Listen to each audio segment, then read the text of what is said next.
లేఖన భాగము మత్తయి సువార్త 25వ అధ్యాయము 1 నుండి 13 వరకు చదువుకున్నాం. పరలోక రాజ్యము తన డివిటీలు పట్టుకొని పెళ్లి కుమారుని ఎదుర్కొనుటకు బయలుదేరిన 10 మంది కన్యకలను పోలియున్నది.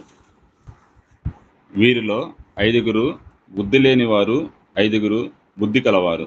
బుద్ధి లేని వారు తమ దివిటీలు పట్టుకొని తమతో కూడా నూనె తీసుకొని పోలేదు. బుద్ధి కలవారు తమ దివిటీలతో కూడా సిద్ధులతో నూనె తీసుకొనబోయిరి. పెళ్లి కుమారుడు ఆలస్యము చేయగా వారు కునికి నిద్రించుచుండిరి. అర్ధరాత్రి వేళ ఇదిగో పెండ్లి కుమారుడు, అతన్ని ఎదుర్కొన రండి అని కేక వినబడిన. అప్పుడు ఆ కన్యకలందరూ లేచి తమ దివిటీలను చక్కపరిచి కాని బుద్ధి లేని ఆ కన్యకలు, మా దివిటీలు ఆరిపోవుచున్నవి కనుక మీ నూనెలో కొంచెము మాకీయుడని బుద్ధి గల వారిని అడిగిరి. అందుకు బుద్ధిగల కన్యకలు, మీకు ఇది చాలదేమో, మీరు అమ్మి వారి యొద్దకు పోయి కొనుక్కొనెడని చెప్పిరి. వారు కొనబోచుండగా పెండ్లి కుమారుడు వచ్చెను. అప్పుడు సిద్ధపడి ఉన్నవారు అతనితో కూడా పెండ్లి విందుకు లోపలికి పోయిరి. అంతటా తలుపు వేయబడెను. ఆ తరువాత తగిన కన్యకలు వచ్చి, అయ్యా అయ్యా, మాకు తలుపు తీయుమని అడుగగా, అతడు, మిమ్ము ఎరుగునని మీతో నిశ్చయముగా చెప్పుచున్నాను నేను. ఆ దినమైనను గడి అయినను మీకు తెలియదు గనుక మెలకువగా ఉండుడి. ఈ యొక్క వాక్యాన్ని దేవుడు దీవించి ఆశీర్వదించును గాక. ఆమేన్. ప్రైజ్ లార్డ్ అన్న. Thank you. యేసయ్య అతి శ్రేష్టమైన నామంలో మీ అందరికీ నా యొక్క శుభాలు తెలియజేస్తూ ఉన్నాను. నాకు ఈ అవకాశం ఇచ్చినటువంటి పెద్దలు, ఈశ్వకి టీం సభ్యులు, కమిటీ మెంబర్స్, వారికి నా యొక్క వందనాలు తెలియజేస్తున్నాను. యేసయ్యకి మహిమ కలుగును గాక. నేను ఎప్పుడూ సంతోషిస్తూ ఉంటాను. యూసీవై టీంని బట్టి అద్భుతంగా పరిచర్య జరుగుతూ ఉంటుంది. ఒక క్రమంలో, ఒక క్రమశిక్షణతో ముందుకి వెళ్తూ ఉంటుంది. అందులో నా కొరకు, నా కుటుంబం కొరకు మీరు ప్రార్థిస్తూ ఉండడం నాకు చాలా సంతోషం. యూసీవై టీంని బట్టి కూడా మా వ్యక్తిగత ప్రార్థనలు మేము ఖచ్చితంగా ప్రతిరోజు ప్రార్థిస్తుంటాము. సో మీ అందరితో కలిసి ఈరోజు దేవుని సన్నిధిలో ఉండడం అది ఎంతో ఆశీర్వాదకరమని నేను భావిస్తూ ఉంటున్నాను. మరొకసారి మీ అందరికీ వందనాలు తెలియజేస్తూ ఉన్నాను. Thank you. గత కాలం నుంచి మనం పరలోక రాజ్యోపమానాలను ధ్యానిస్తూ ఉన్నాము. ఈరోజు 11వ పరలోక రాజ్యోపమానంలోకి వచ్చేసి ఉన్నాం. పారాబుల్ ఆఫ్ 10 వర్జిన్స్, 10 మంది కన్యకలు. ఈ పరలోక రాజ్య ఉపమానంలో చివరి భాగంలోకి మనం ఉన్నాము. మొత్తం 12 ఉపమానాలు, ఇప్పుడు 11లోకి వచ్చేసాం. ఇంకా మిగిలింది ఒకటే. పరలోక రాజ్య ఉపమానాల యొక్క ఉద్దేశము మనకు తెలుసు. మన పౌరసత్వం ఎక్కడా? పరలోకంలో మన పౌరసత్వం ఎక్కడ అంటే, పరలోకంలో మనం పౌరులం. ఈ లోకం మనది కాదు. ఈ లోకం శాశ్వతమైనది అసలే కాదు. మీరు క్రీస్తుతో కూడా లేపబడితే పైనున్న వాటిని వెతకడి అని మనం వాక్య లేఖనాలు చూస్తాం. మనం ఇప్పుడు లోకంలో ఉన్నాం, కానీ లోకస్తులం కాదు. లోకస్తుల్లాగా బ్రతకవద్దు. మనం యాత్రికులం, పరదేశులం, బాటసారులం, పరలోక పట్టణస్థులం. కాబట్టి ఈ చక్కగా వాక్య భాగాన్ని మార్చి చదివినటువంటి సహోదరులకి కూడా వందనాలు తెలియజేస్తున్నాను. రండి ఒకసారి లేఖనాలు చూద్దాం. మత్తయి సువార్త 25వ అధ్యాయము నుంచి చూసుకుందాం, 1 నుంచి 13 వరకు. పరలోక రాజ్యము తమ దివిటీలను పట్టుకున్న పెళ్లి కుమారుని ఎదుర్కొనుటకు బయలుదేరిన 10 మంది కన్యకలను పోలి ఉన్నది. పరలోక రాజ్యం గురించి చెప్పారు.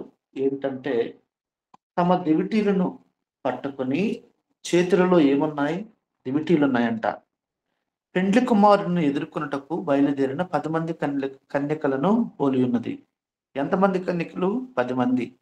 10 మంది కన్యకులు వాళ్ళు ఎవరి కోసం బయలుదేరారంటే పెండ్లి కుమారుని కోసం బయలుదేరారు.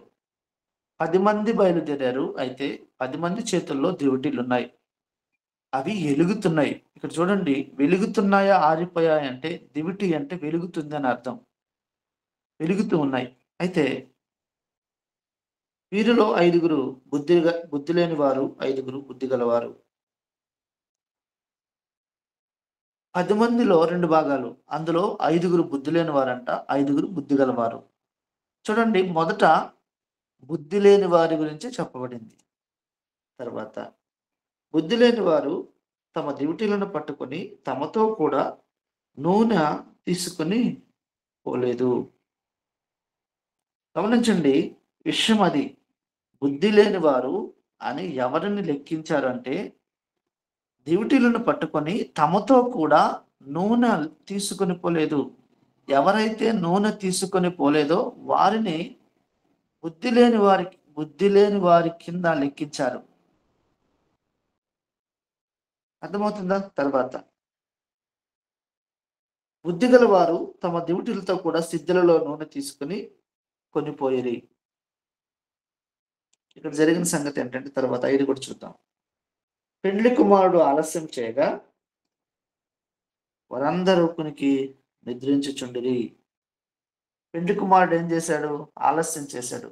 ప్రశ్న ఏంటంటే, పెండ్లి కుమారుడు ఆలస్యం చేయడం మంచిదా కాదా అని ఆలోచిస్తే ఎవరికి మంచిది? ఆలస్యం అనేది బుద్ధి లేని వారికి మంచిది, ఆ తర్వాత బుద్ధి కలిగిన వారికి కూడా మంచిదే. పెళ్లి కుమారుడు ఆలస్యం చేశారు అంటే ఆలస్యము ఇరువురికి మంచిదే. అంటే ఎగ్జాంపుల్ చెప్తాను మీకు. రేపే పరీక్షలు ఉన్నాయి, ఎగ్జామ్స్ ఉన్నాయి, తెల్లవారి ఎగ్జామ్స్ రాయాలి, ఈ రాత్రి వాయిదా పడ్డాయి పరీక్షలు అంటే ఎవరికి మంచిది? సరిగ్గా చదవలేని వాడికి మంచిదే. ఎందుకంటే వాడు చదవలేదు, చదువుకుంటాడు. అలాగే మంచిగా చదివేవాడికి కూడా మంచిదే. ఎందుకు? ఇంకొంచెం మార్కులు పెంచుకోవచ్చు, ఇంకొంచెం బెటర్గా ఎగ్జామ్ రాయొచ్చు. అంటే ఆలస్యం అనేది ఇరువురికి మంచిదే.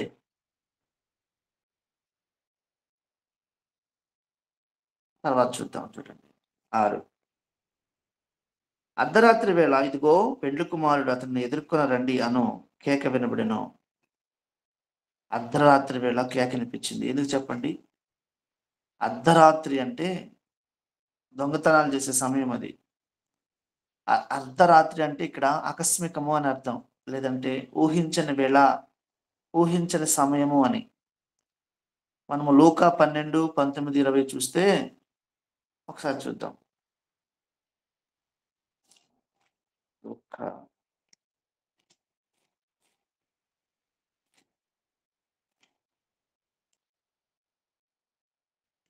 లూకా సువార్త 12వ అధ్యాయము 19-20 చదువుతున్నాను. నా ప్రాణముతో ప్రాణమా, అనేక సంవత్సరములకు విస్తారమైన ఆస్తి నీకు సమకూర్చబడి ఉన్నది. సుఖించుము, తినుము, త్రాగుము, సంతోషించమని చెప్పుకుందుమని కొనెను. అయితే దేవుడు, వెర్రివాడ, ఈ రాత్రి నీ ప్రాణమును అడుగుచున్నారు. నీవు సిద్ధపరిచినవి ఎవని వగునని అతనితో చెప్పెను. చూడండి, ఊహించని రాత్రి, వాడు కలలగన్న రాత్రి. వెర్రివాడా, ఈ రాత్రి నీ ప్రాణమును అడుగుచున్నాను. అర్ధరాత్రి కేక అంటే ఇది. అర్ధరాత్రి కేక వినబడిను అతన్ని ఎదుర్కొనడానికి. తర్వాత 6 చదువుదాం. అప్పుడు ఆ కన్యకలు లేచి తమ డ్యూటీలను చక్కపరచరు గాని బుద్ధి లేని ఆ కన్యకలు, మా డ్యూటీలు ఆరిపోవచ్చును కనుక మీ నూనెలో కొంచెం మా కీడని బుద్ధి గల వారిని అడిగిరి. ఆలస్యం చేశాడని కునికి నిద్రించారు. అర్ధరాత్రి కేక్ వచ్చింది, ఇదిగో పెళ్లి కుమారుడు వస్తున్నాడని అందరూ లేచారు, డ్యూటీలు చక్కపరుచుకున్నారు. వాళ్ళందరూ లేచారు, డ్యూటీలను చక్కపరుచుకున్నారు. ఏమని? ఎలుగుతున్నాయా లేదా? ఆ డ్యూటీలను చక్కపరిచారు కానీ చూడండి, బుద్ధి లేని వారి దగ్గర, ఆ కన్యకల దగ్గర ఉన్నటువంటి ఆ దివిటీలు ఆరిపోయాయి గనుక మీ నూనెలో మాకు ఇవ్వమని బుద్ధి గల వారిని అడిగిరి. చూడండి, లేచి చూసేటప్పటికి వాళ్ళు వెలుగుతున్నవి, బుద్ధి లేని వాళ్ళవి ఆరిపోయినాయి. ఒక్కసారి చూసుకుని వాళ్ళ గుండెలు అవిసిపోయినాయి. అడుగుతున్నారు వారిని, మీ సిద్ధులలో ఉన్న నూనె కొంచెం మాకు ఇవ్వండి, మీ నూనెలో కొంచెం మాకు ఇవ్వండి అని బుద్ధిగల వారిని అడిగారు. తర్వాత అందుకు బుద్ధిగల కన్యకులు, మాకును మీకును ఇది చాలదేమో, మీరు అమ్మువాని వద్దకు పోయి కొనుక్కునడని చెప్పిరి. వారు కొనబోచుండగా పెండ్లి కుమారుడు వచ్చెను. అప్పుడు సిద్ధపడి ఉన్నవారు అతనితో కూడా పెండ్లి విందుకు లోపలికి వెళ్ళిరి. అంతటా తలుపు వేయబడిను. ఆ తరువాత తక్కిన కన్యకలు వచ్చి, అయ్యా అయ్యా మాకు తలుపు తీయమని అడుగగా అతడు, మేము నేను ఎరుగనని మీతో నిశ్చయముగా చెప్పుచున్నానెను. ఆ దినమైనను గడి అయినను మీకు తెలియదు గనుక మెలకువగా ఉండడి. చూడండి, లేచారు, దివిటీలు ఆరిపోయినాయి, బుద్ధిగల వాళ్ళని అడిగారు, ఇది మాకు సరిపోదు, అమ్మవారి దగ్గరికి వెళ్ళి కొనుక్కోండి. వారు కొనబోచుండగా, అంటే దాని అర్థం ఏంటంటే, కొనబోచుండగా అంటే వారి దగ్గర డబ్బులు ఉన్నాయి, కానీ అమ్మే వారి దగ్గర నూనె లేదు. That's all. చూడండి, ఈరోజు మన దగ్గర డబ్బులు ఉండొచ్చు, ఆస్తి ఉండొచ్చు, పలుకుబడి ఉండొచ్చు, నేమో ఫేమ్ ఉండొచ్చు, కానీ నూనె లేకపోతే ఏంటి ప్రయోజనం? ప్రభు చెప్పిన మాట గుర్తొస్తుందా? సూది బెజ్జములో ఒంట దూరట తేలిక, ధనవంతుడు పరలోక రాజ్యములోనికి వెళ్ళలేడు. వారు కొనబోచుండగా డబ్బులున్నాయి, కానీ నూనె లేదు. వారి దగ్గర డబ్బులు లేవు కాబట్టి నూనె ఉంది. ఈరోజు నూనె కావాలా, డబ్బులు కావాలా అనేది మనమే నిర్ణయించుకోవాలి. మనం చాలాసార్లు బాధపడుతూ ఉంటాం. ఏమని తెలుసా? ఏంటి నా జీవితం ఇలా ఉంది, నా బ్రతికి ఇలా ఉంది. గమనించండి, ఏమీ లేకపోయినా నూనె, ఒక్కోసారి మనం కంపేర్ చేసుకుంటాం పక్కన వాళ్ళతో. వాళ్ళకి 2-3 ఇళ్ళు ఉన్నాయి, వాడికి కార్లు ఉన్నాయి, ఫ్లాట్లు ఉన్నాయి, లేదా ఇంకోటి ఉన్నాయి. ఏంటి ప్రభు నాకు ఒక్కటి కూడా లేదు అనుకుంటూ ఉంటాం. కానీ నూనె ఉంటే చాలు. ఆ నూనె ఈరోజు దేవుడే మనతో ఉంటే అన్నీ మనవే. ఆ దేవుడు మన గుండెల నిండా ఉన్నాడు. వారు కొనబోచుండగా అంటే వాళ్ళు షాపుల దగ్గరే ఉన్నారు. ఇంకా పెండ్లి కుమారుడు వచ్చను, కేక వేయడం అయిపోయింది, పెండ్లి కుమారుడు రాయడం అయిపోయింది. సిద్ధపడిన వారు ఆయనతో కూడా లోపలికి విందుకు వెళ్ళరి. సిద్ధపడి ఉన్నారు, ప్రిపరేషన్. అంతటా తలుపు వేయబడిను. ఆ తర్వాత తక్కిన కన్యకలు వచ్చి, అయ్యా అయ్యా మాకు తలుపు తీయమని అడగగా, ఈ మాట ఆలస్యం చేసుకున్నప్పుడు చర్చ చేసుకుంటే బాగుండేది. అయ్యా నూనె లేదు కదా, అయ్యా నీవు మా కోసమే ఆలస్యం చేసావు కదా, నీవు చేసిన ఆలస్యం మా మంచి కోసమే కదా అనలేదు వాళ్ళు. ఇప్పుడు అంత అయిపోయిన తర్వాత తలుపు వేయబడింది. ఇప్పుడు వచ్చి అయ్యా అయ్యా, ఏంటి ఉపయోగం చెప్పండి? అయ్యా అయ్యా అని మాకు తలుపు తీయమని అడగగా, ఈ 13 వచనాల ఉపమానం చాలా అద్భుతమైన ఉపమానం. దీనికంటే మనం తెలుసుకోవాల్సింది ఒకటి ఉంది. ఏంటి అంటే, దీనికి ముందు 24వ అధ్యాయం బాగా చదవాలి. బైబిల్ గ్రంథంలో ఆదికాండము నుండి ప్రకటన గ్రంథం వరకు ఈ 24వ అధ్యాయం చుట్టూ తిరుగుతుంది. ఎందుకంటే యేసు ప్రభు రాకడ దినాలలో జరగబో సంగతులు చెప్పబడ్డాయి. ఈ 24వ అధ్యాయంలో 51 వచనాలు ఉంటాయి. ప్రభువు తానే స్వయానా చెప్పిన మాటలు ఇవన్నీ. శిష్యులు అడిగారు ప్రభువుని, ప్రభువా నీ రాకడ సూచనలు ఏమిటి, నీ ఆగమనానికి మేము ఎలా గుర్తుపెట్టుకోవాలి అంటే, ఈ భూమి మీద జరిగే సంగతులు ఏమని అడిగినప్పుడు, అప్పుడు ప్రభువు వచ్చేటప్పుడు భూమి మీద ఏం జరుగుతుందో చెప్పాడు 24వ అధ్యాయంలో. ఇప్పుడు మనం చూస్తున్నాం, గతంలో ఎప్పుడు లేని వర్షాలు, వరదలు, భూకంపాలు, తెగుళ్ళు, యుద్ధాలు, ఇవన్నీ 24వ అధ్యాయంలోనే మనం చూస్తాం. రోజు వింటూనే ఉన్నాం భయంకరమైనటువంటి వార్తలు, యుద్ధాలు, గత కాలంలో మనకు చదువుకున్న వాళ్ళు ఉన్నారు మన దాంట్లో. Bharat, Pakistan, China, తైవాను, Russia, Ukraine, Israel, Hamas, Israel, Gaza, Israel, Lebanon, Israel, Iran, Israel, Syria, ఒక్కరి కాదు యుద్ధాలు జరుగుతూనే ఉన్నాయి. ఇవన్నీ మనం మత్తయి సువార్తలు 24వ అధ్యాయంలో చూస్తాం. ఇక్కడ యూదులకి ఆలయంతో అంత అవినాభావ సంబంధం ఉంటుంది. యేసుక్రీస్తు వారు స్వయానా చెప్పారు ఏమని, అది పడగొట్టబడుతుంది. 24:1-2లో చూస్తాం. క్రీస్తు శకం 70లో రెండవసారి కట్టినటువంటి ఆ దేవాలయం పడగొట్టబడింది. అంటే ఒకసారి చూద్దామా, 24:32 చూద్దాం ఒకసారి. యేసు 24 దేవాలయం నుండి బయలుదేరి వెళ్ళుచుండగా ఆయన శిష్యులు ఆ దేవాలయ కట్టడమును ఆయనకు చూపింపవచ్చిరి. తర్వాత అందుకు ఆయన, మీరు ఇవన్నీ చూస్తున్నారు కదా, రాతి మీద రాయి ఒకటైనను ఇక్కడ నిలిచి ఉండకుండా పడద్రోయబడినని మీతో నిశ్చయముగా చెప్పుచున్నానని వారితో అనెను. చూడమ్మా, చాలండి. చూడండి, అది దాని తర్వాత ఒక్కసారి 24:32 కూడా చదవమ్మా. అంజూరపు చెట్టును చూసి ఒక ఉపమానము నేర్చుకున్నది. అంజూరపు కొమ్మ లేతదై చిగురించినప్పుడు వసంత కాలము ఇంకా సమీపముగా ఉన్నదని మీకు తెలియను. ఓకే అమ్మా, చాలు. చూడండి, ఆలయం గురించి చెప్పారు, అది పడగొట్టబడుతుందని చెప్పారు. క్రీస్తు శకం 70లో పడగొట్టబడింది. ఇప్పుడు అంజూరపు చెట్టు అంటే ఇశ్రాయేలుల దేశం ఏర్పడడం. ఇశ్రాయేలుల దేశం ఏర్పడింది ఎప్పుడు ఏర్పడిందంటే 1948 మే 14న.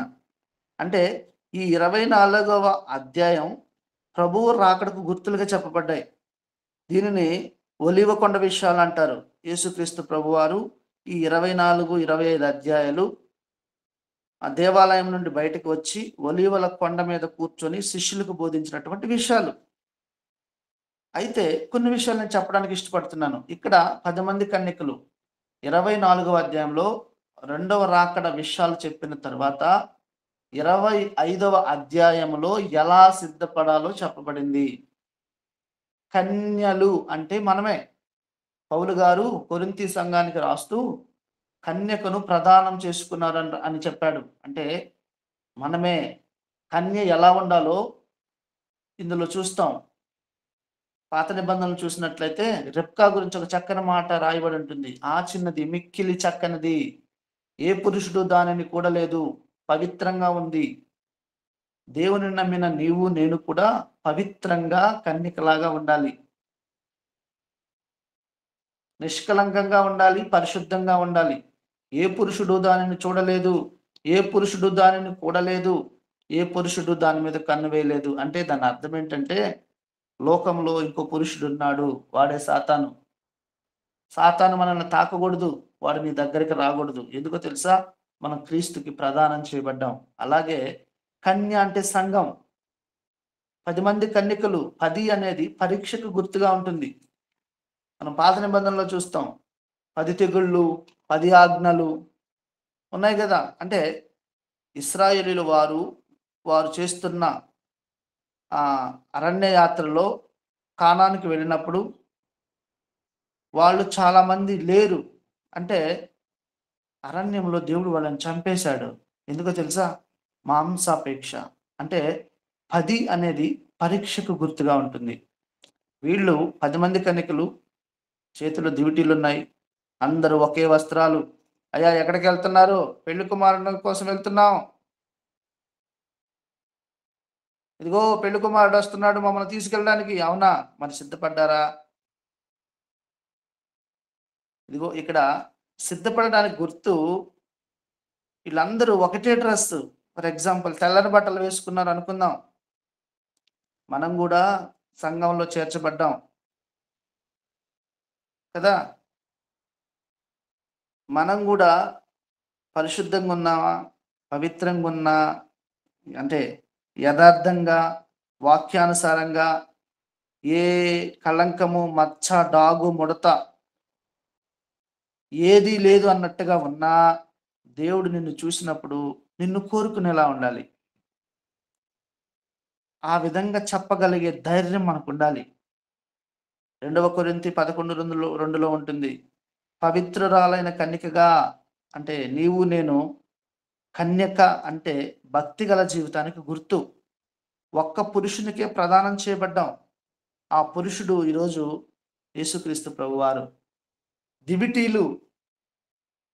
దివిటీలు అంటే చీకటిలో వెలుగు, అంటే చీకటిలో వెలుగుగా మార్గాన్ని కనపరిచేవి. దేవుని వాక్యము మన చేతిలో ఉండాలి. సిద్ధపాటును చూపిస్తుంది. కీర్తన 119, 105లో ఉంటుంది. వాక్యము నీ పాదములకు దీపము, నీ త్రోవలకు వెలుగు. పెండ్లి కుమారుని ఎదుర్కొనుటకు ప్రభువు 2వ రాకడను ఎదురు చూసి ఉద్దేశం ఇది. ఇప్పుడు సిద్ధపాటు ఉండాలి. పెళ్లిలో అలంకరిస్తుంటారు వధువులని. ఎవరు ఆలస్యం చేస్తారు పెళ్లిల్లో? వధువు ఆలస్యం చేస్తుంది. ఇక్కడ చూడండి, పెండ్లి కుమారుడు ఆలస్యం చేస్తున్నాడు. అయితే ప్రభువు ఎందుకు ఇప్పుడు పెళ్లిలో వధువు ఆలస్యం చేస్తుందంటే, మన భాషలో చెప్పాలంటే అలంకరిస్తారు కాబట్టి అలంకరణలో లేట్ అవుతుంది. కానీ ఇక్కడ ప్రభు కోరుకుంటుంది ఏంటి తెలుసా? వెలుపల అలంకరణ కాదు, వెలుపల తెల్లబట్టలు కాదు, లోపల ఉన్నటువంటి హృదయం అది తెల్లగా ఉండాలని కోరుకుంటున్నాడు ఆయన. వాక్యం అనే నీటితో ఉదక స్నానం చేసుకోవాలి. ఈరోజు దేవుడు కోరింది బయట అందం కాదు. బయట అందం కోరడు ఆయన. అంతరంగ సౌందర్యాన్ని కోరుతున్నాడు ఆయన. కన్యకగా ఉండాలని కోరుతున్నాడు ఆయన. సిద్ధులలో నూనె అంటే ఉద్దేశం ఒకటే. బుద్ధి లేని కన్యకలు అంతరంగములో, వారి యొక్క హృదయంలో ఆత్మకార్యం జరగాలి. వారిలో మారు మనసు లేదు, సిద్ధపాటు లేదు, దేవుని కొరకు ఎదురు చూడడం లేదు, వాక్యానుసారంగా జీవించడం లేదు. ఎలా పడితే అలా బతికేస్తున్నారు. ఇక్కడ చూడండి, 10 మందిలో 5 వదిలిపెట్టబడ్డారు. మరి మన సంగతి ఏంటి? ఇప్పుడు దేవుడు వస్తే మన పరిస్థితి ఏంటి? దేవునితో పాటు ఎత్తబడతామా, విడిచిపెట్టబడతామా అన్నది చాలా ప్రాముఖ్యమైనటువంటి విషయం. మన బ్రతుకును సరి చేసుకోవాలి, బాగు చేసుకోవాలి, మన జీవితాన్ని మండించుకోవాలి. ఇక్కడ మనందరి చేతుల్లో బైబిల్ ఉన్నాయి. ఎక్కడికి వెళ్తున్నారు? చర్చికి వెళ్తున్నాం. చూసే వాళ్ళకి అందరికీ క్రైస్తవులమే, అందరూ బుద్ధున్న వాళ్ళమే లోకం దృష్టిలో. అంతే. అంటే బుద్ధున్న వాళ్ళమే, కానీ మన చేతుల్లో బైబిల్ ఉన్నాయి. వినండి. కానీ దేవుడు హృదయాన్ని చూస్తాడు. అందరూ 10 మంది కన్యకలు బయలుదేరారు. అందరూ ఒకే డ్రెస్సు, ఒకే అలంకరణ, ఒకే సిద్ధపాటు బయలుదేరారు. ఆలస్యమైంది.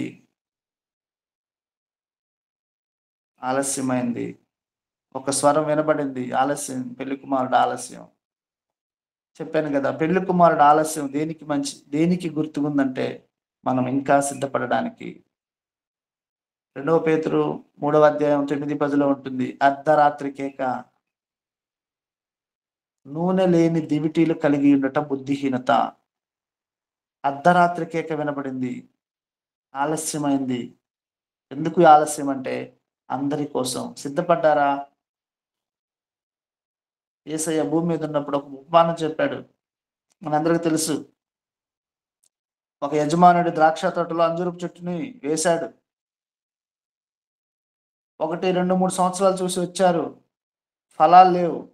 మళ్ళీ 4వ సంవత్సరం వచ్చారు, వస్తూనే ఉన్నాడు. ప్రతి సంవత్సరం చూశాడు, వెళ్తున్నాడు. తోటమాలతో అంటున్నాడు, ఇదిగో కొన్ని సంవత్సరాల నుండి చూస్తున్నా ఈ అంజూరపు చెట్టు ఫలాలు ఇవ్వడం లేదు. ఈ చెట్టు వల్ల ఈ భూమి ఎలా వ్యర్థమైపోతుంది, దీన్ని నరికేయి అన్నప్పుడు తోటమాల అన్నాడు, అయ్యా ఈ 1 సంవత్సరం ఉండి నువ్వు, నేను లోతుగా త్రవ్వి నీరు పెట్టి ఎరువు వేసి నేను మరింతగా శ్రద్ధ తీసుకుంటా. అది ఫలించినా సరే, లేకపోతే దాన్ని నరికివేస్తా. ఇక్కడ ఆ తోటమాల అడిగిన మాట 1 సంవత్సరం అడిగాడు. 1 సంవత్సరం ఉండనివని. ఈ ఉపమానం జనరల్గా న్యూ ఇయర్కి చెప్పుకుంటా ఉంటారు, మంచిదే. కానీ ఈ ఉపమానం యొక్క అర్థం ఏంటి అంటే, యేసుక్రీస్తు వారు ఇశ్రాయేలీల మధ్య దగ్గర 3.5 సంవత్సరాలు పరిచర్య చేశాడు. కానీ వాళ్ళేమో ఆయనను అంగీకరించలేదు. సిలువ వేయండి, సిలువ వేయండి. అంజూరం అనగా ఇశ్రాయేలీల యొక్క సరిహద్దులు రాజకీయ స్థితికి గుర్తుగా ఉంటుంది. ఇశ్రాయేలీల యొక్క భౌగోళిక స్థితి గుర్తుగా ఉంటుంది. ఆయనను వారు అర్థం చేసుకోలేదు. ఇదిగో కీర్తనల గ్రంథపు చుట్టలో చెప్పినట్టుగా ఇదిగో నేను వచ్చాను చూడండి, ఆయనను నేనే అంటే ఆయన అర్థం చేసుకోలేదు వాళ్ళు. ఇదిగో దావీదు లేఖనాలలో నిత్య జీవం ఉందని మీరు అనుకుంటున్నారు కదా, మీరు పరిశోధిస్తున్నారు కదా, అవన్నీ నా గురించే సాక్ష్యం ఇస్తున్నాయంటే వారు అర్థం చేసుకోలేదు. చివరికి ఫిలాతు కొరడాలతో కొట్టించాడు. అలాగైనా వాళ్ళకి జాలి వేసి వదిలేస్తారేమని. వదిలేశారా? లేదు. క్రీస్తు అనబడిన యేసుని ఏం చేయాలంటే సిలువ వేయండి, సిలువ వేయండి అన్నారు. యేసయ్య వారి మధ్య 3 సంవత్సరాలు పరిచర్య చేసినా వాళ్ళు మారలేదు, రక్షణ పొందలేదు. అసలు తోటమాల అడిగింది 1 సంవత్సరమే, కానీ దేవుడు వారిని క్రీస్తు శకం 70 సంవత్సరం వరకు ఉండనిచ్చాడు. అంటే క్రీస్తు శకం 70 సంవత్సరంలో అంజూరపు చెట్టు నరికివేయబడింది. క్రీస్తు శకం 70లో టైటస్ అనేటువంటి ఒక రాజు యెరూషలేములో ఉన్నటువంటి దేవాలయాన్ని నాశనం చేసి ఇశ్రాయేల్ దేశాన్ని నాశనం చేసేసాడు. అందుకే ప్రపంచ దేశాలకు ఇశ్రాయేలు ప్రజలు చెదరగొట్టబడ్డారు. మత్తయి సువార్త ఇందాక చదువుకున్నాం కదా, 24:32లో అంజూరపు కొమ్మ లేతదై చిగురించినప్పుడు, అంటే అంజూరపు కొమ్మ మొద్దులో నుండి చిగురిస్తుంది. మొద్దు నరికివేయబడింది, క్రీస్తు శకం 70లో నరికివేయబడింది. ఆ మొద్దులో నుండి కొమ్మ లేతది అంటే అప్పుడే పుట్టింది, చిగురించింది. క్రీస్తు శకం 70లో చెదిరిపోయిన ఇశ్రాయేలీయులు తిరిగి దేవుడు వారిని సమకూర్చాడు. 1948 మే 14న ప్రపంచ పటంలో మళ్ళీ వాళ్ళు దేశంగా చోటు చేసుకున్నారు. అంటే నెరవేరుతూ ఉన్నాయి. వారికి స్వతంత్రం వచ్చి 77 సంవత్సరాలు అయింది. అంటే ఈ ప్రవచనాలు నెరవేరుతున్నాయంటే ఆయన రాకడ సమీపంగా ఉన్నది. యేసయ్య వచ్చే దినాలలో ఉన్నాం. యేసయ్య ముందే శిష్యులకు చెప్పాడు, భూమి మీద వింతలు, విపత్తులు, తెగుళ్ళు, యుద్ధాలు, వీటన్నిటి గురించి మీరు వింటారు. భూకంపాలు జరుగుతాయి. ఆ తర్వాత నోవాహు దినాల గురించి చెప్పాడు, లోతు దినాల గురించి చెప్పాడు. నోవాహు దినాలంటే ప్రపంచ జనాభా ఎక్కువైపోద్ది. దాదాపు 800 కోట్లు ఈరోజు, ఇంకా పెరిగిపోద్ది. భ్రష్టత్వము, దేవుడంటే భయము లేని దినాలు, లోబడిన తత్వము, పాపము పెరిగిపోద్ది, భూమి మీద బలత్కారం నిండిపోద్ది. ఇదే నోవాహు దినాలు. లోతు దినాలు భయంకరమైన పాపానికి పుట్టినిల్లు. సొదొమ గొమొర్రా దుర్దినాల్లో ఉన్నాం. ఈ దినాన బుద్ధి కలిగిన వారు, బుద్ధి లేని వారు. చూడండి, బుద్ధి లేని వారు, వాళ్ళు అన్నీ తెలుసు కానీ వాళ్ళ దగ్గర నూనె ఉండాలి కదా, నూనె లేదు. ఆ దివిటి వెలగాలని తెలుసు కానీ వారి జీవితంలో సిద్ధపాటు లేదు. వస్తాడన్న భయం లేదు. అయ్యో ఆయన వస్తే మేము విడిచిపెట్టబడతామే అనే భయం లేదు వాళ్ళకి. భయం ఉంటే అలా చేస్తారా? అందుకే వాళ్ళకి బుద్ధి లేదు. ఈరోజు మనకు బుద్ధి ఉందా? ప్రశ్నించుకోవాలి మనకి మనం. ఈరోజు ఇంత వాక్యం వింటున్న నీ జీవితంలో సిద్ధపాటు ఉందా? బోధిస్తున్న నాకు, వాక్యం వింటున్న మీకు సిద్ధపాటు లేకపోతే, మారు మనస్సు, సిద్ధపాటు లేకపోతే, మారు మనస్సు లేకపోతే ప్రభు దగ్గరకు వస్తున్నావు, ప్రభు కోరుకున్నట్టు నీవు నేను బ్రతకలేకపోతున్నావు అంటే కారణం ఏంటి? ఆలోచించండి. సిద్ధపాటు అంటే నీ చేతిలో ఉన్న బైబిల్ కాదు, నీ హృదయాన్ని చూస్తాడు ఆయన. ఆయన హృదయ పరిశోధకుడు, అంతరంగమును చూసే దేవుడు ఆయన. మండుచున్న దివిటి అంటే రెండవ రాకడలో ఆత్మ విషయాలు లేదా ఆత్మ అనుభవాలు. పరిశుద్ధాత్మ దేవుడు, పరిశుద్ధాత్మకు నివాసమై ఉన్నాడు ఆయన. మనల్ని మనం పరీక్షించుకోవాలి. మనం పరిశుద్ధాత్మకు నివాసమై ఉన్నామా? పరిశుద్ధాత్మ చేత ముద్రించబడి ఉన్నామా? మనము దేవుని పిల్లలమని పరిశుద్ధాత్మ చేత సాక్ష్యం ఇచ్చే స్థితిలో ఉన్నామా? పరిశుద్ధాత్మ చేత మనం నడిపించబడుతున్నామా? పరిశుద్ధాత్మ మన స్వాస్థ్యమునకు సంచకరువుగా ఉన్నాడు. తర్వాత చదవండి మీరు 1 కొరింథీ 3:16, ఎఫెసీ 1:13, రోమా 8:15, 8:14, ఎఫెసీ 1:14లో ఈ విషయాలు రాయబడి ఉంటాయి. మనలో ఉన్న పరిశుద్ధాత్మ వెలగడానికి సాదృశ్యంగా ఉంది. నూనె లేని దివిటీలు గల వారికి ఇవన్నీ ఉండవు. ఒక వ్యక్తి తన జీవితంలో యేసుక్రీస్తుని సొంత రక్షకునిగా అంగీకరించిన తర్వాత ఆ వ్యక్తిలోకి ఎవరు వస్తారయ్యా అంటే పరిశుద్ధాత్మ దేవుడు వస్తాడు. ఒకనప్పుడు మనలో దెయ్యాలు ఉన్నాయి, దురాత్మలు ఉన్నాయి. ఈరోజు యేసయ్యను నమ్మిన తర్వాత ఆయనకు బిడ్డలమైన తర్వాత పరిశుద్ధాత్మకు మనము నివాస స్థలములయ్యాం. మనము పరిశుద్ధాత్మ చేత ముద్రించాడు. ముద్ర వేశారంటే అధికారికంగా మనం ఆయనకి చెందిన వారము, దేవుని బిడ్డలము. ఇంకా మనం ఆయన వాళ్ళం, ఆయనకు సంబంధించిన వాళ్ళం. ముద్ర వేసేసాడు. ఎవరికి అధికారం లేదు. ఈరోజు మరి మనం ఎవరికి చెందిన వాళ్ళం ఆలోచించుకోవాలి. మనం దేవుని పిల్లలమని పరిశుద్ధాత్మ దేవుడు సాక్ష్యం ఇస్తున్నాడు.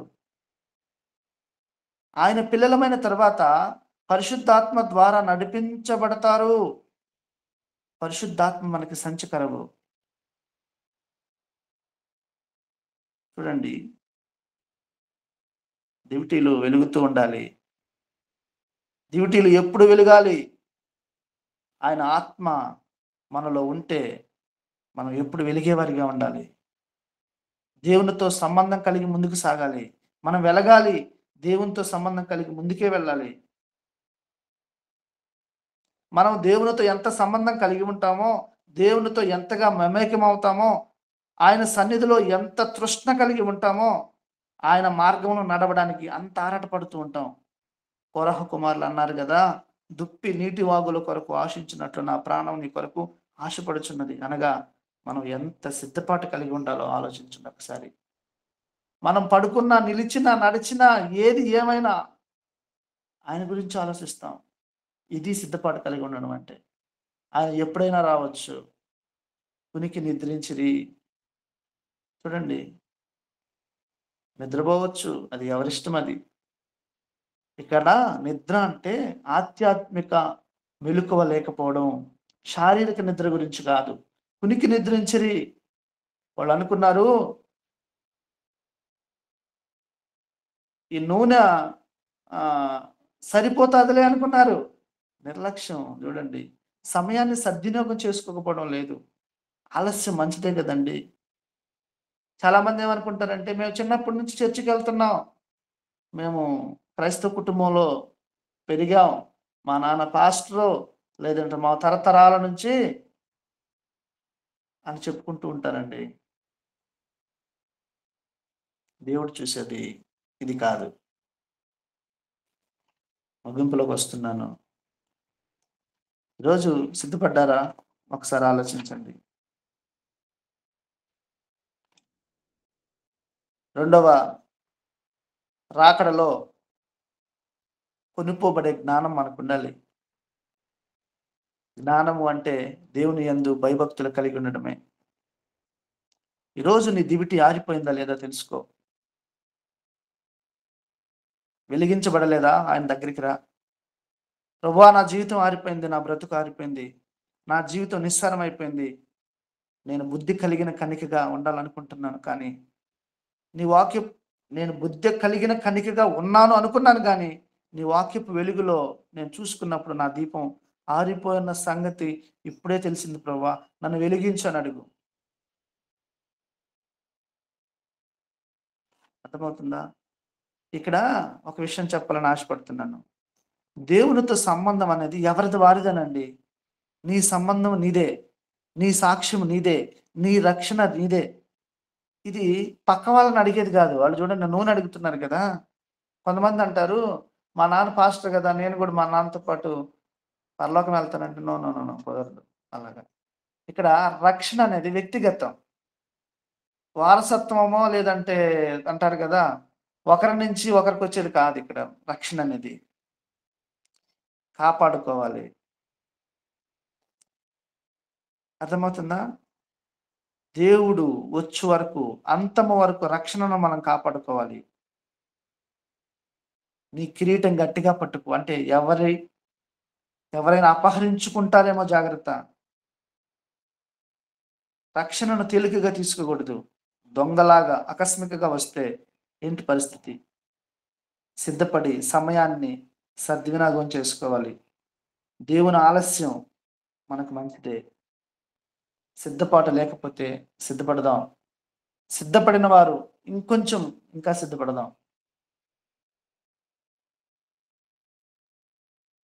కాబట్టి ఆయుత్తపరచుకొని మనల్ని మనం ప్రిపరేషన్ చేసుకొని దేవుని కొరకు ఎదురు చూసేవారిగా, దేవుని మాటలు ఆయన యందు భయభక్తులు కలిగి ముందుకు నడిచిపోయేవారిగా, బుద్ధి కలిగిన వారిగా, ఎత్తబడిన వధువు సంఘంలో ఉండే వారిగా దేవుని కృప మనందరి మీద ఉండలాగిన ఈ కొద్ది మాటలు దేవుడు దీవించును గాక. Thank you. Praise the Lord. ఆమేన్. దేవుని స్తోత్రం. అందరికీ వందనాలండి. ప్రార్థించుకుందాం. స్తుతి స్తుతి స్తుతి స్తుతి స్తుతి స్తుతి స్తుతి స్తోత్రం దేవా, స్తోత్రం తండ్రి, స్తోత్రం నాయన. మహాగణుడు, మహోన్నతానికి వందనాలు, స్తోత్రాలు, ఆశ్చర్యకరుడ, ఆలోచనకర్త, నిత్యుడగు తండ్రి, సమాధాన తండ్రి, నీకు వందనాలయ్యా. ఇదిగోన తండ్రి ప్రభా, నాకు ఇచ్చిన అంశమును బట్టి నాయన, ఇదిగోన తండ్రి సమయమును బట్టి నీకు వందనాలు, స్తోత్రాలు చెల్లిస్తున్నాను ప్రభా. నాయన వాక్యం చెప్పిన పాస్టర్ని బట్టి నీకు వందనాలయ్యా, స్తోత్రాలయ్యా. అయ్యా ఇంకను తండ్రి ప్రభా, ఆత్మీయమైన పాఠాలను, గూఢమైన పాఠాలను మేము దినదినము నేర్చుకుని తండ్రి ప్రభా, దాని ప్రకారం మేము నడుచుకునే కృపను మా అందరికీ దయచేయండి. నీకు వందనాలు నాయన. మరి ఈ దినమంది అయితే తండ్రి 10 మంది కన్యకుల గురించి, మరి అందులో 5 మంది బుద్ధి కలిగిన వారు, బుద్ధి లేని వారు అని చెప్పిన విధానం బట్టి నీకు వందనాలు, స్తోత్రాలు. మరి ఈ దినమంది అయితే తండ్రి ప్రభా, మరి మేము బుద్ధి లేని వారంగా ఉన్నామా, బుద్ధి కలిగి ఉన్నామా అని ప్రభా, ఎవరికి వారే తండ్రి ప్రభా స్వపరీక్ష చేసుకునే తండ్రి ప్రభా, మరి ఏ విధంగా ఉండాలని, ఆత్మలో ఏ విధంగా ఉండాలని, మా యొక్క సిద్ధపాటు ఏ విధంగా ఉండాలని నాయన, మరి సువార్తలో, ప్రార్థనలో నాయన ఇదిగోన తండ్రి మా యొక్క ప్రవర్తనలో తండ్రి మేము ఏ విధంగా సిద్ధపాటు కలిగి ఉండాలని మేము తండ్రి ప్రభా మాకు తెలిపిన విధానం బట్టి నీకు వందనాలు, స్తోత్రాలు. నాయన ఇదిగోన తండ్రి నిర్లక్ష్యంగా ఉంటున్నామేమో నాయన, నీ రాకడ సమయం వరకు కూడా తండ్రి ప్రభా మాలో తండ్రి ప్రభా నిర్లక్ష్యం తీసివేసి ప్రభా నాయన మెలకువ కలిగి, ఆత్మలో మెలకువ కలిగి తండ్రి ప్రభా ఉండి ఎల్లవేళలా తండ్రి నిన్ను స్తుతించి నిన్ను ఆరాధించే బిడ్డలుగా మేము ఉండడానికి సహాయం దయచేయండి. నీకు వందనాలు, స్తోత్రాలు తండ్రి. చెప్పిన పాస్టర్ గారిని బట్టి నీకు వందనాలు నాయన. వారి యొక్క పరిచర్యలో మీరు తోడుగా ఉండండి, వారి కుటుంబాన్ని మీరు దీవించండి, ఆశీర్వదించండి. అలాగే నాయన వారి ఉద్యోగ రీత్యాలో తండ్రి ప్రభా మీరు తోడుగా ఉండండి. అనేక మందికి తండ్రి ప్రభా వారి నాయన ఉద్యోగాల్లో నాయన మీరు తోడుగా ఉన్న విధానం బట్టి నీ స్తోత్రాలు. ఆ యొక్క కంపెనీని బట్టి నీకు వందనాలు, స్తోత్రాలు చెల్లిస్తున్నాను. ఐదుగున తండ్రి మా టీంలో ఉన్న ప్రతి సేవకుని మీరు జ్ఞాపకం చేసుకోండి, వారి కుటుంబాలను దీవించండి, ఆశీర్వదించండి. ఇంకా అనేకమైన తండ్రి ప్రభా ఆత్మీయ సత్యాలను వారి గుండా మేము తెలుసుకుని తండ్రి ప్రభా మా యొక్క ప్రవర్తన విధానం, మా యొక్క జీవిత విధానం మేము మార్చుకుంటూ నాయన ఇదిగోన తండ్రి చిన్న చిన్న ఆ యొక్క లోపాలను కూడా మేము సవరించుకొని నాయన పరిపూర్ణంగా తండ్రి ప్రభా నీలో తండ్రి ప్రభా ఎదిగే కృపను మా అందరికీ దయచేయమని యేసుక్రీస్తు నామమున ప్రార్థించి స్తుతించి అడిగి పొందుకుని ఉన్నాం తండ్రి. ఆమేన్. ఆమేన్. ఆమేన్. ఆమేన్. ఆమేన్.